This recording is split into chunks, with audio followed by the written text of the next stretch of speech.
तो ये पीटीआई पे पाबंदी लग सकती है, क्योंकि हम देख रहे हैं कि एक और दरख्वास्त जो है वो दायर, पहले तो इसके बारे में बात की जाती रही है, कुछ लोगों ने इसके हक में बयान दिए, कुछ ने मुखालिफ में। अब इस्तेहकाम पाकिस्तान पार्टी के रहनुमा ओन चौधरी, जो कि हमेशा शेडो किया करते थे चेयरमैन पीटीआई को, उन्होंने सुप्रीम कोर्ट से रुजू किया है कि पीटीआई पर पाबंदी जो है वो लगाई जाए। देखिए, पहली बात तो यह है कि हम ये नहीं कह सकते कि इससे पहले कभी किसी पार्टी के ऊपर पाबंदी नहीं लगी। पार्टियां बैन हुई हैं, नेशनल अवामी पार्टी बैन हुई थी, नैब जिसको कहते थे, फिर वो एएनपी बन गई। हमने इसकी बाज़गश्त जो है दोनों ईवानों में सुनी। अच्छा। लोगों ने खड़े होकर हाउस में तकरीरें करके कहा कि जो हरकतें 9 मई को की है इनको बैन करें।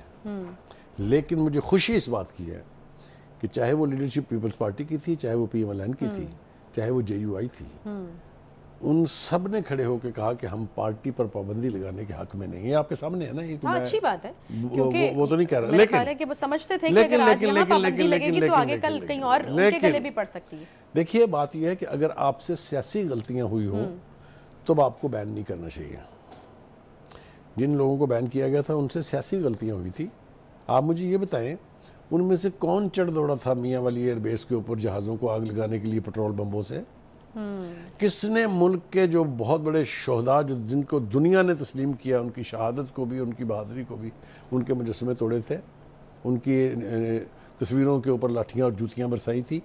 किसने सियासतदान ने माजी के अंदर कोर कमांडर के घर को रैंसैक किया था? एक नहीं, मैं 20 मिसालें आपको दे सकता हूँ। स्क्री टावर को आग लगाना, फौज की चलती हुई गाड़ियों के ऊपर पथराव करना, लाठियाँ मारना। तो जब आपके जुर्म की नौयत यूनिक है तो फिर आपकी सजा भी यूनिक होनी चाहिए। तो फिर आप हक में हैं पीटीआई पर पाबंदी लगाने की? मैंने ये नहीं कहा।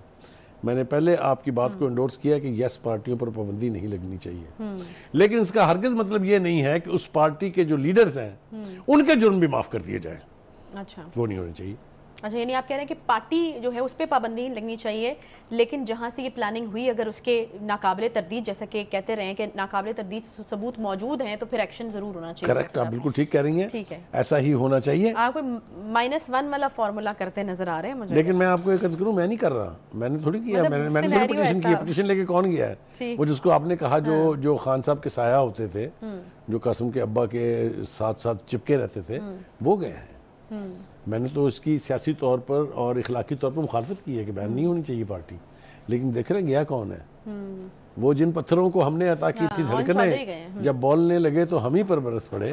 तो ये उन्हीं के लोग हैं जो उनके पहले साथी थे और अब लेके जा रहे हैं इस मामले को। एक बात। दूसरी बात यह है कि एक बात मुझे बिल्कुल कहने में बाक नहीं है कि अगर आपने इसको मिसाल ना बनाया तो ये वाकई फिर होंगे। Can we afford it? Can any country afford it? सही। आपने देखा अमेरिका में क्या हुआ था जब ट्रंप साहब और उनके साथी चढ़ दौड़े थे कैपिटल हिल पर? क्या हुआ? 20-20 साल सजाएं हुई हैं। उससे बड़ी जमहूरियत है कोई? उससे बड़े इंसानी हुकूक के मामले कोई हैं? उससे बड़े आज़ादी राय के मामले कोई हैं? तो ये आसमान से उतरे लोग हैं। तो जो करतूतें आपने की हैं उसकी सज़ा आपको भुगतनी पड़ेगी, लेकिन जो इंसानों ने जुर्म किया है उसकी सज़ा पार्टी को नहीं मिलनी चाहिए। मैं बिल्कुल बबांगे दोहल कह रहा हूँ। ठीक है जी, आगे आ जाएं। सही है।